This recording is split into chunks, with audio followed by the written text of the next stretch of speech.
Buenas noches, hermanos y hermanas. Seamos todos bienvenidos a nuestra clase de equipamiento en Fuerte Ciudad. En el nombre de Jesús, les doy la bienvenida. Que estamos en la obra del Espíritu Santo, ¿verdad?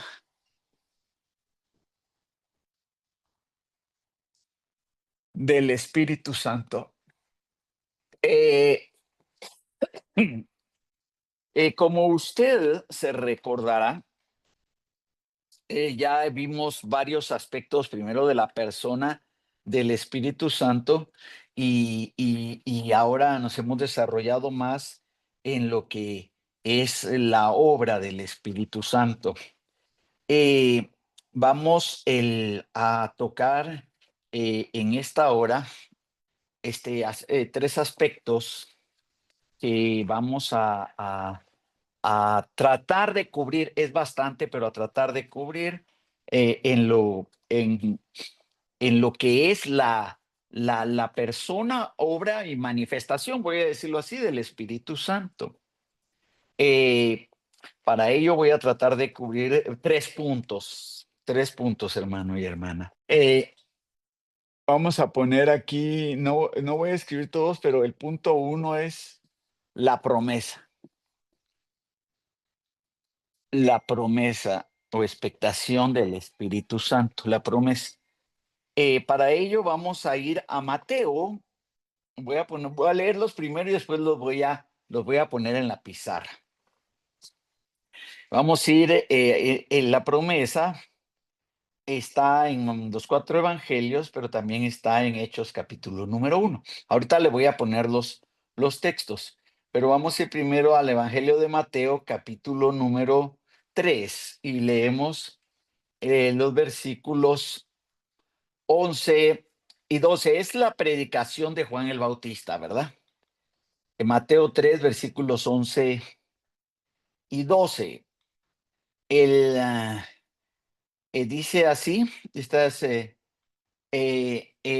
es palabra de Juan el Bautista, él es el que está hablando y dice así en el verso 11, dice, yo a la verdad os bautizo en agua para arrepentimiento, pero el que viene tras mí, cuyo calzado yo no soy digno de llevar, es más poderoso que yo. Él los bautizará en Espíritu Santo y fuego. 12. Su aventador está en su mano y limpiará su era y recogerá su trigo en su granero y quemará la paja en fuego que nunca se apagará. Específicamente Mateo 3:11. La promesa. Mateo 3:11. Ahora vamos espero que no estoy viendo, voy a ver si se ve, espero que se pueda ver la pizarra ahí, hoy no comprobé que también se mire, voy a escribir lo más, eh, lo más grande que pueda. Ahora vamos a Marcos 1:8 para que veamos los textos específicamente que nos hablan de esa promesa. Marcos 1:8 nuevamente, es el Bautista. Las mismas palabras, pero ahora dice, yo a la verdad os he bautizado con agua, pero él os bautizará con Espíritu Santo. Marcos 1:8.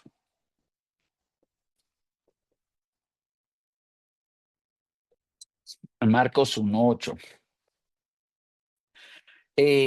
Ahora nos vamos, vamos a hablar ya claro, de esta expectación. Lucas capítulo número 3. Eso es la evidencia de Lucas 3. Eh, Vamos a leer el 15 y el 16. Es Juan, ¿verdad? El Bautista, el que está hablando. Como el pueblo estaba en expectativa, preguntándose todos en sus corazones si acaso Juan sería el Cristo, sería el Cristo, respondió Juan diciendo a todos, yo a la verdad os bautizo en agua, pero viene uno más poderoso que yo, de quien no soy digno de desatar la correa de su calzado. Él os bautizará en el Espíritu Santo y fuego. Lucas 3:16. Estos son los evangelios sinópticos. Ya hemos explicado eso. Y también aparece en Juan, la descripción Juan, esto lo vemos en el capítulo 1,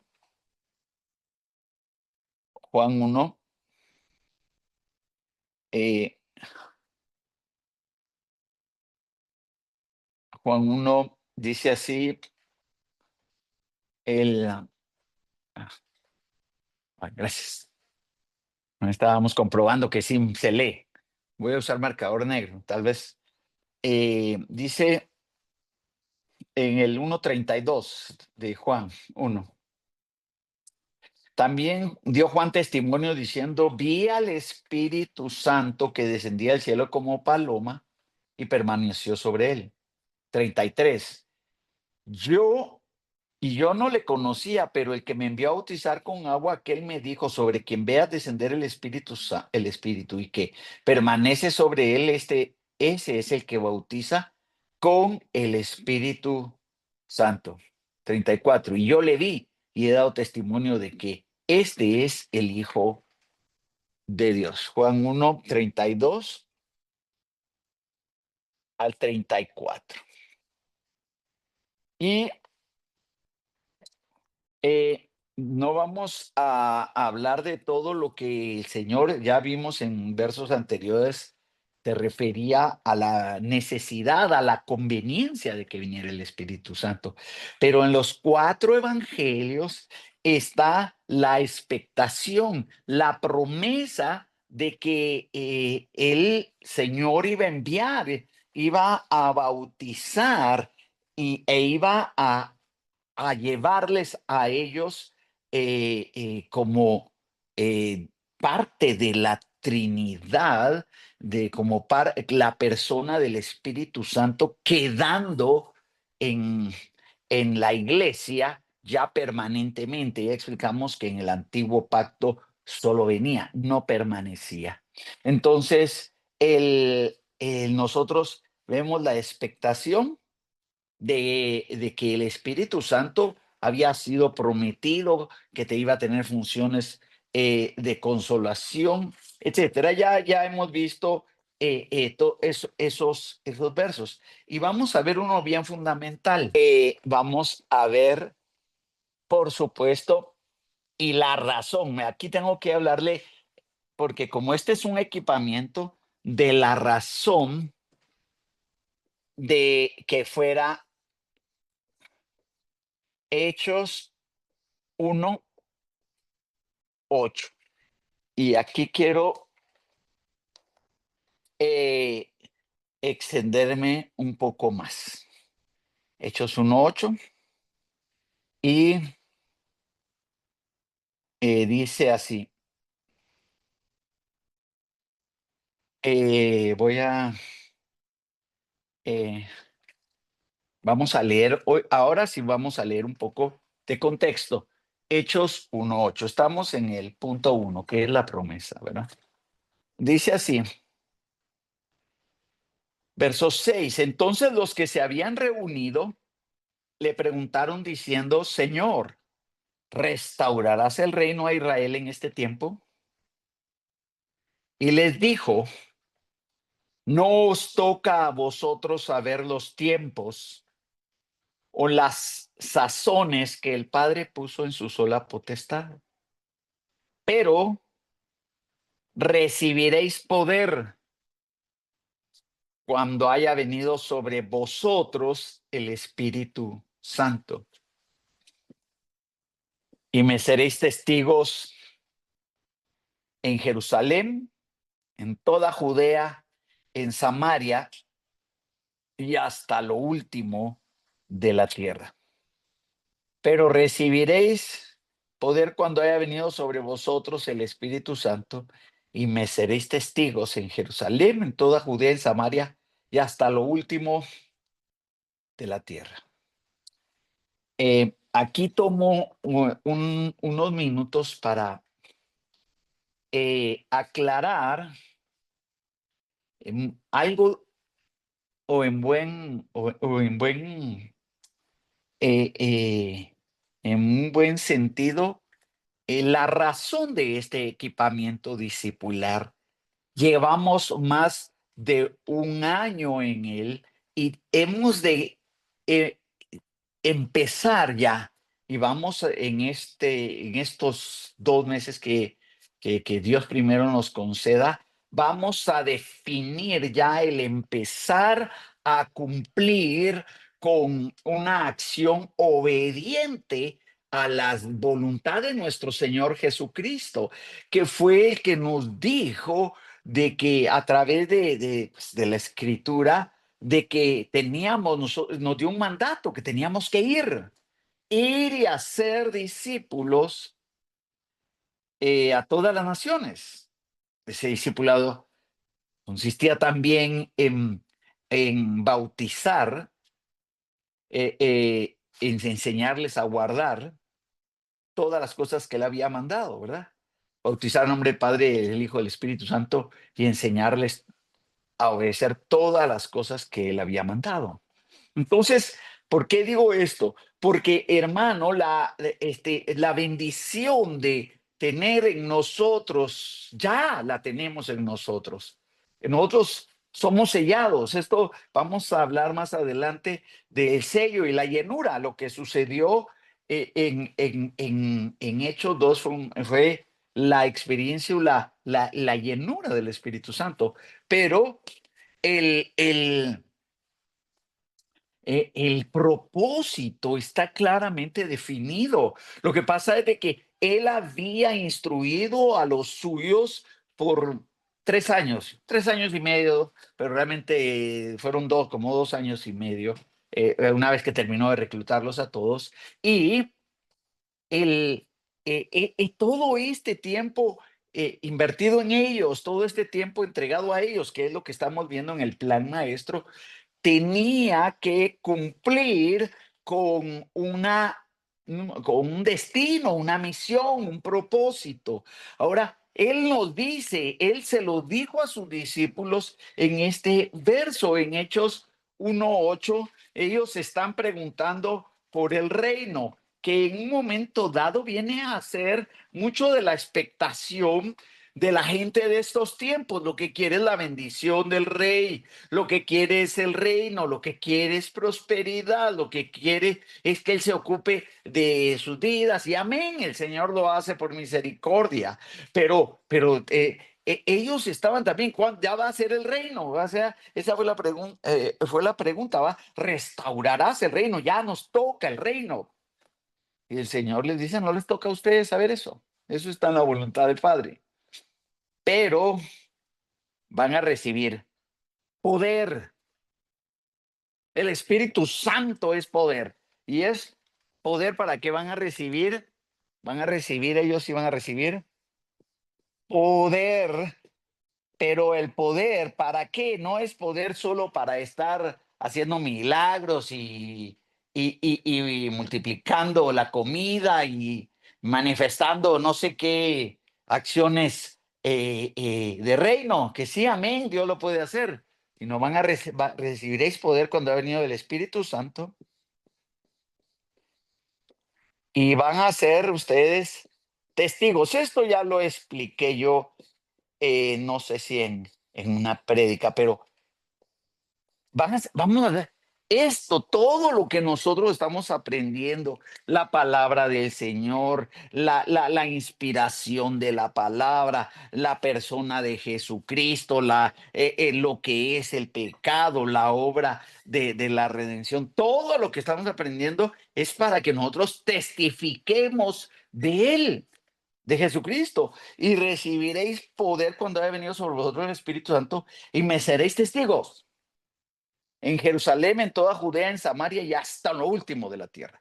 Así que, amados hermanos, la enseñanza ahora del Espíritu Santo no se trata solamente de tener información, sino transformación. El propósito de este año, que es instrucción, usted sabe que hablamos de que no era información, sino transformación. Ahora, la situación que se da acá es de que de alguna manera la persona del Espíritu Santo tal vez no ha sido bien enseñada, la insistencia o el enfoque en solo la experiencia voy a decirlo así, emocional, sin evidencia de fruto, de la gente pues hable lenguas y que esto les dé ya una experiencia que quieran repetir continuamente de forma emocional, que en muchas ocasiones mucha gente que la hemos llevado ahí no conocía a Cristo y sin Cristo no hay Espíritu Santo en la vida de nadie. No hay manifestación, no hay sello, no hay llenura, no hay restauración, no hay regeneración.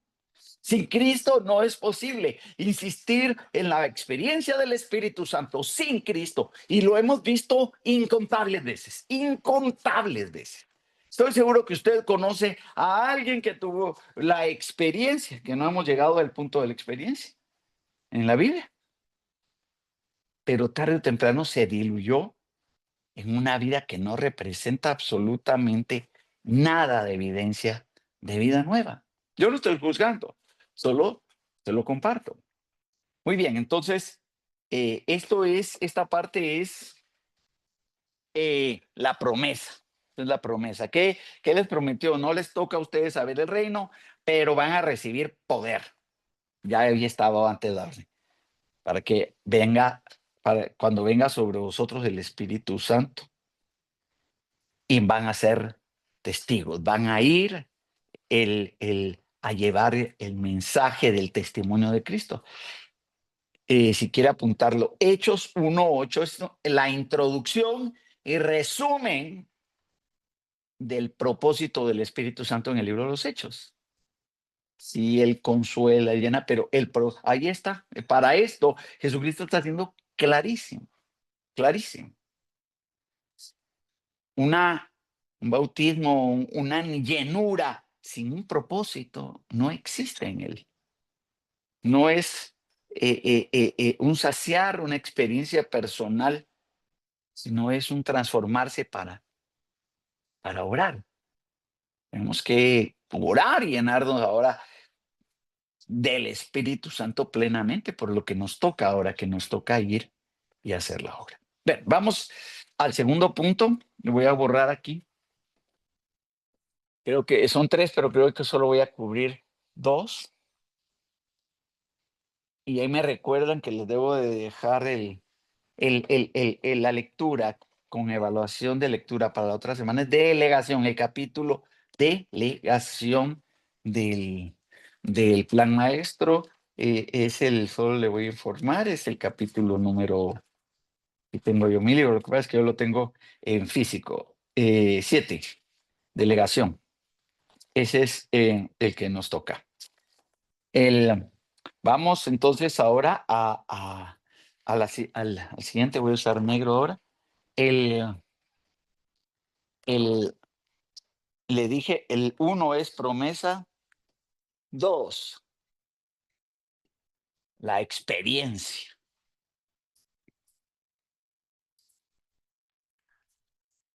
No, pero vamos a ver. La experiencia o sea, la experiencia de esa promesa o cumplimiento, pudiera decirse también. Experiencia o cumplimiento. Bueno, es más, estoy viendo que no sé si vamos a poderlo cubrir todo, pero vamos a empezar a Hechos. La promesa está en el 1, Hechos capítulo 2. Y vamos a leer del verso 1 en adelante. Amén. Vamos a Hechos 2. Vamos a leer bien despacio. Cuando llegó el día de Pentecostés, estaban todos unánimes juntos. Y de repente vino del cielo un estruendo como un viento recio. Eh, el, dice así, de repente vino del cielo un estruendo como un viento recio que soplaba, el cual llenó toda la casa donde estaban sentados. Y se les aparecieron lenguas repartidas como de fuego, asentándose sobre cada uno de ellos.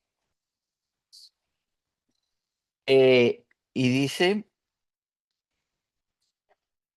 eh, y fueron todos llenos del Espíritu Santo. Fueron todos llenos del Espíritu Santo. Los que estaban ahí, usted sabe de que eran como 120, ¿verdad? Habían subido como 500, eran como 120. Dice, fueron todos llenos del Espíritu Santo y comenzaron a hablar en otras lenguas según el Espíritu les daba que hablasen. Moraban entonces en Jerusalén judíos, varones piadosos de todas las naciones bajo el cielo.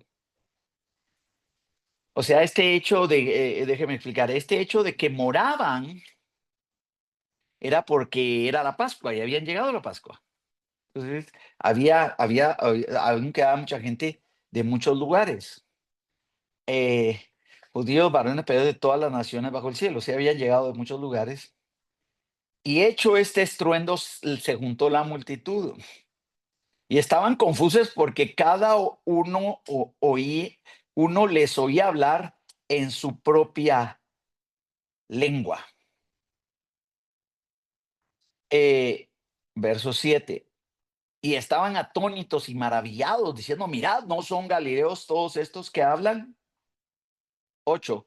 ¿Cómo pues les oímos nosotros hablar cada uno en nuestra propia lengua en la que hemos nacido?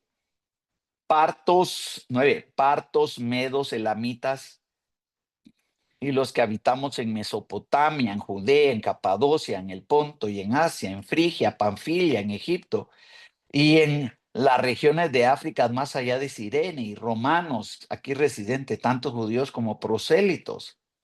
11. Cretenses y árabes, les oímos hablar en nuestras lenguas las maravillas de Dios. 12. Y estaban todos atónitos y perplejos, diciendo unos a otros, ¿qué quiere decir esto? Mas otros burlándose decían, están llenos de mosto. Bueno, detengámonos aquí. Quiero explicarle según el texto bíblico algo que realmente nosotros no lo hemos visto de esa manera. Y es de que ellos lo que estaban hablando, porque el texto lo dice, eran idiomas humanos. No estaban hablando un lenguaje que no se conociera. O sea, aquí llega el Espíritu Santo, va a dar una señal, les aparecen idiomas repartidos. ¿Por qué son idiomas? Porque le voy a mostrar. Aparece 3 veces, dice así, se le aparece como fuego, asentándose sobre cada uno de ellos, y fueron todos llenos del Espíritu Santo y comenzaron a hablar en otras lenguas, según el Espíritu Santo, les estaban en otras lenguas. Dice, estaban hablando en otras lenguas, o en otros. Verso 4. Verso 6, quiero que vean, es el 4, en otras lenguas. Verso 6, y hecho este estruendo se juntó la multitud, y estaban confusos porque cada uno les oía hablar en su propia lengua. O sea, lo que están hablando son idiomas. Amén. Y yo sé de que esto nosotros, y usted, posiblemente usted y yo, no habíamos hecho ese énfasis porque tal vez nunca hemos estudiado detenidamente el pasaje. Está la experiencia y es una experiencia o una señal que el Espíritu vino desde ese día y desde ese día se quedó en la iglesia. Pero la señal fue de que le dice en el 4 comenzaron a hablar en lenguas o idiomas, o sea, no eran idiomas desconocidos, no era una lengua que no entendiese celestial, sino estaban hablando en idiomas, porque lo dice el texto. Por favor, para esto sí es importante que tenga su Biblia ahí, hermano y hermana, porque estamos viendo lo que es la Biblia y cómo debe de entenderse para enseñarse, según lo que esperamos. Entonces, dice así, en el 4, en el 6, estaban confusos porque cada uno les oía hablar en su propia lengua. Y estaban, o sea, hace el énfasis aquí, su propia lengua. Y estaban atónitos y maravillados diciendo, ¿no son galileos todos estos que hablan? 8. ¿Cómo pues nosotros les oímos hablar cada uno en nuestra lengua en la que hemos nacido? Quiero que se dé cuenta de que el énfasis de que están hablando idiomas va desde el versículo 4 hasta el versículo 11. A veces nosotros nos hemos quedado otro con la experiencia del viento recio y el fuego, pero no, creo que no habíamos estudiado el texto en su desarrollo. Dice ahí, entonces ya dice de que ellos le oían hablar. Mire, dice en el 6 que les oían hablar en su propia lengua. Estaban confusos por eso. 7, estaban atónitos y maravillados diciendo, no son galileos todos los que hablan, están maravillados porque los están oyendo hablar en su propio idioma. Por eso es que están maravillados. No son galileos porque son galileos, era gente de Galilea. Esta era gente que realmente no tenía una gran cultura como para que tuviesen un gran conocimiento de idiomas. Por eso no son galileos, pues estos son galileos. Bueno, verso 8, otra vez. ¿Cómo pues les oímos nosotros hablar cada uno en nuestra lengua en la que hemos nacido? Ahora viene y la Biblia nos describe en qué lenguas estaban hablando. Pues dice, ¿cómo les oímos hablar en nuestra lengua en la que hemos nacido?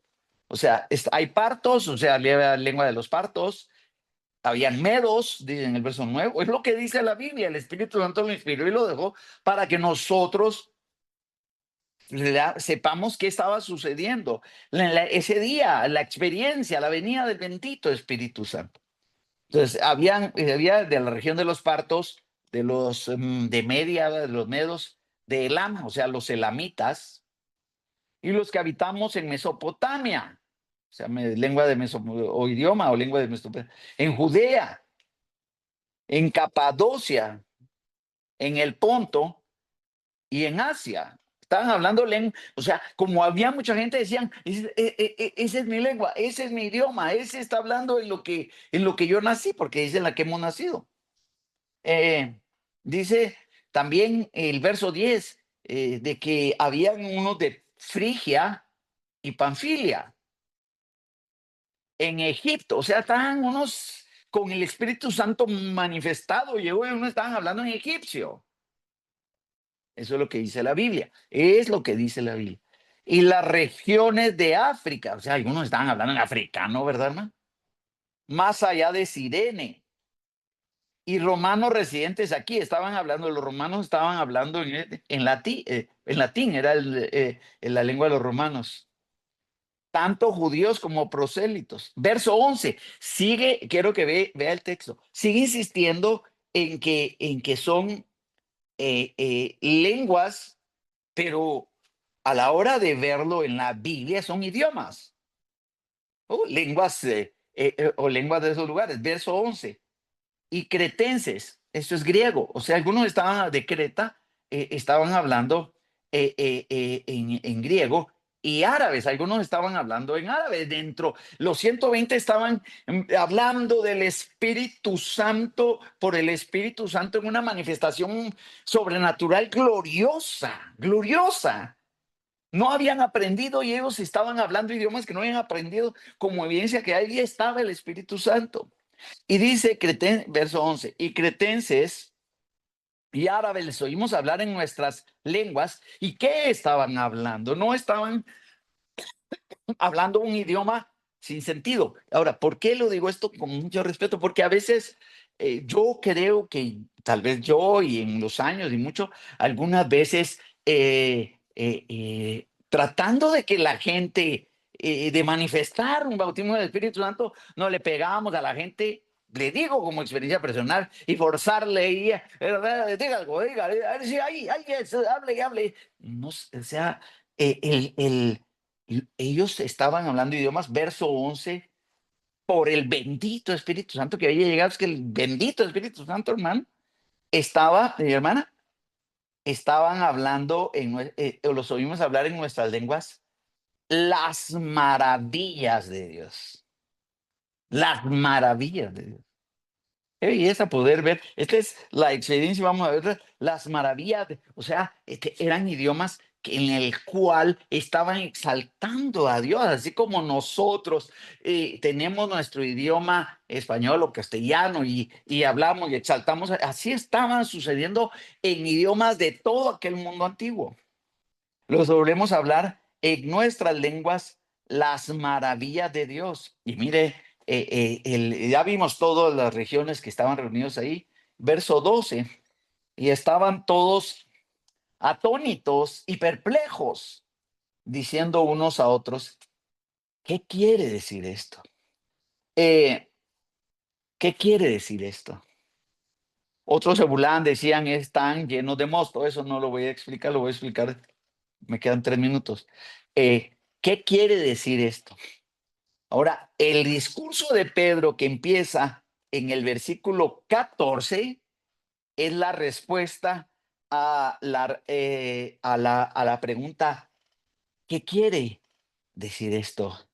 Y entonces Pedro empieza a explicar una profecía de que en los postreros días se iba a derramar el Espíritu sobre toda carne, no sobre todo, ¿verdad? Sobre toda carne. Entonces, vemos que en la experiencia del Espíritu Santo, en ese día maravilloso de Pentecostés que podemos, el hecho de que fuera en Pentecostés tiene también un significado, pero no lo voy a específicamente, se recuerda que la fiesta de Pentecostés que ya se celebraba, era la fiesta que celebraba que habían recibido la ley en el desierto. Eso es lo que celebraba Pentecostés. Viene el Espíritu Santo y se manifiesta de aquella forma sobrenatural, gloriosa en el sentido, mire, no es que haya habido fuego, era lenguas repartidas como de fuego, o sea, como un viento, llega el Espíritu Santo, la manifestación de que el Espíritu Santo ya vino a la iglesia y una evidencia sobrenatural como testimonio a todos los que estaban ahí, que lo que estaba llegando y sucediendo era totalmente sobrenatural, como el nombre del retiro de los jóvenes. Pero no en buscar una experiencia emocional, estaba manifestándose el Espíritu Santo en aquellos 120 y la pregunta, ¿qué quiere? O sea, ¿qué significa esto? Entonces, ahí viene el mensaje de Pedro cristocéntrico y explicando qué es lo que está sucediendo. Pero ese día, y bueno, hasta ahí voy a dejar porque falta ya solo un minuto de clase, porque la experiencia, a este punto, experiencia, vamos a dejar que fue del 2:1 hasta el 12, 1 hasta el 12. eh, Hechos 1 al 12, el, el Señor prometió que el Espíritu Santo, el Consolador, y el poder del Espíritu Santo iba a venir con un propósito y se cumple o empieza a cumplir o se manifiesta su cumplimiento en la experiencia del aposento alto. Amén. Mire, no sé qué me pasó, pero siento que se me fue la clase rapidísimo. En el nombre de Jesús vamos a orar, a bendecir su vida. Sí, ¿verdad? Sí, ya es hora. En el nombre de Jesús y bendigo sus vidas, hermanos. Y mire, esto hemos llegado al punto en el cual ya vamos hacia la obediencia en la gran comisión. Padre, en el nombre de Jesús, gracias por cada uno de mis hermanos y hermanas que son, Señor, el pueblo tuyo, la punta de lanza, los que están recibiendo una instrucción que ha de ser instrumento del Espíritu Santo en sus vidas para llegar, Señor, a aquellos que están necesitados de ser alcanzados y de ser edificados en torno a Jesucristo. Bendice a cada uno de mis hermanos y hermanas que han estado en la clase en esta noche. Gracias por la petición del hermano Mau, señor González. Y Señor, bendice la vida de hermana Claudita y de todos mis hermanos que estarán con peticiones delante de ti. En el nombre de Cristo Jesús. Gracias, Señor. Amén y amén.